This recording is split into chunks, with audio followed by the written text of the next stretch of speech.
Basi enendeni mkawafanye mataifa yote kuwa wanafunzi, mkiwabatiza kwa jina la Baba na Mwana na Roho Mtakatifu. Mpendwa, karibu katika siku ya 12 kati ya siku 22 ya kujenga daraja kati ya Agano la Kale na Agano Jipya.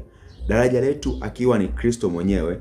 Kwa nini? Kwa kazi zake ajabu, ishara, miujiza na maisha yote ambayo Kristo aliyaishi. Na siku ya leo ikiwa ni siku ya 12, tutakwenda kujifunza kwa nini Yesu Kristo achague wanafunzi 12. Mpendwa katika Bwana, kitabu chetu cha siku ya leo ni Mathayo ile sura ya 10 na ule mstari wa 1 mpaka wa 4, lakini tutaweza kuendelea hata kidogo, lakini tutasoma mstari 4 tu, wa 1 mpaka wa 4. Mpendwa, kwa nini Yesu Kristo anawaita wanafunzi 12? Kulikuwa na kusudi gani? Jambo hili linamaanisha nini? Na tukikumbuka katika Agano la Kale walikuwepo wana 12 wa Yakobo au Israeli, wana wa Israeli 12, ambao wana 6 walizaliwa kwa Lea ambaye alikuwa ni dada yake na Laeli akiwa ni mdogo. Tukumbuke Yakobo alioa watoto wa mjomba wake wawili, yani yule Laban alimuoa Laeli na Lea. Baada ya Yakobo kutumikia miaka 7 kwa ajili ya Laeli ambaye alikuwa amempenda, lakini ya Laban mjomba wake akamfanyia figisu, akamwambia hapana, huwezi kumuoa mdogo kabla ya mkubwa.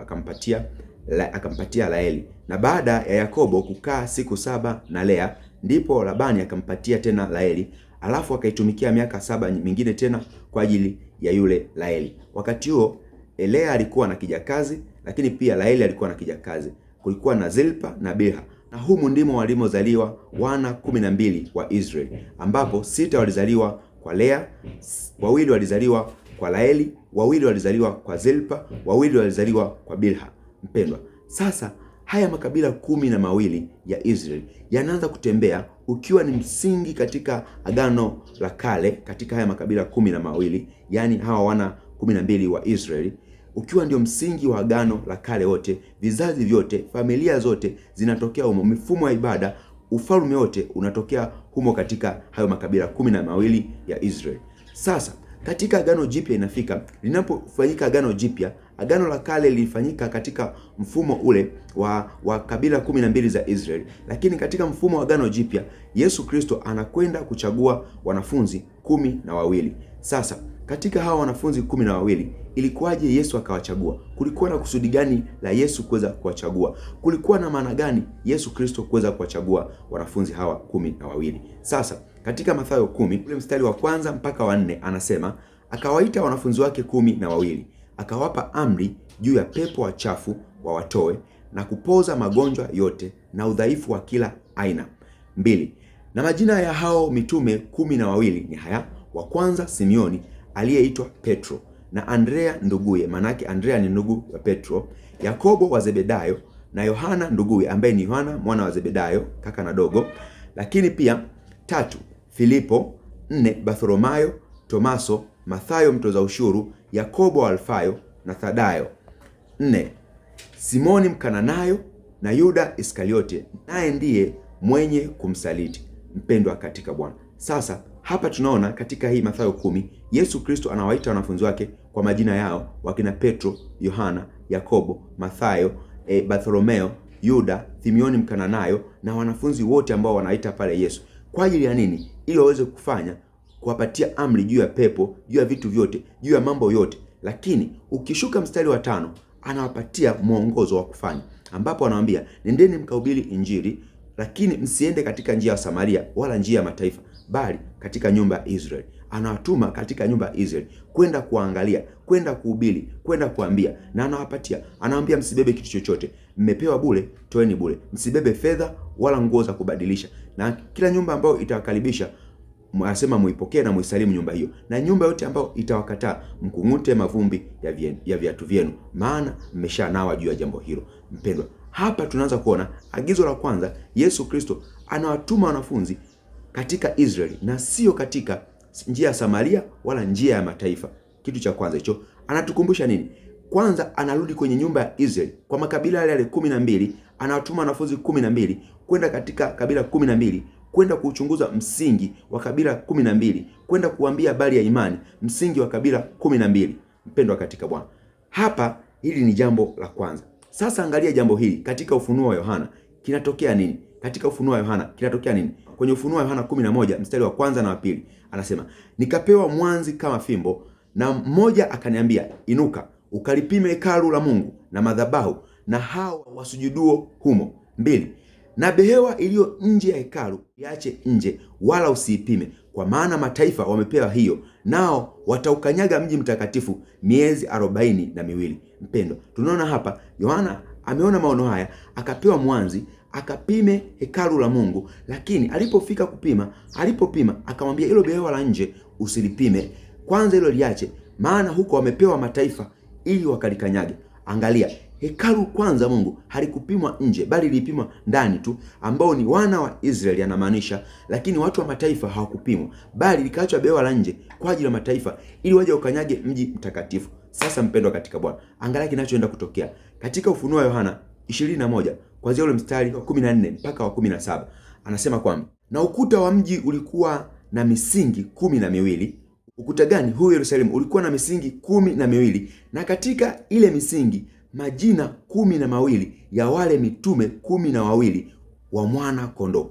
Mpendwa katika Bwana, tazama, Yerusalemu ya mbinguni haitakuja tena, haitakuwepo na makabila 12 ya Israeli, bali mitume 12 wale wa Yesu, mitume 12 wa mwanakondoo, yani wakina Mathayo, Tadayo, ndio ilikuwa ni misingi ya mbingu, ndio ambayo ilisimama kama misingi ya kusimamisha ufalme ambao unakuja.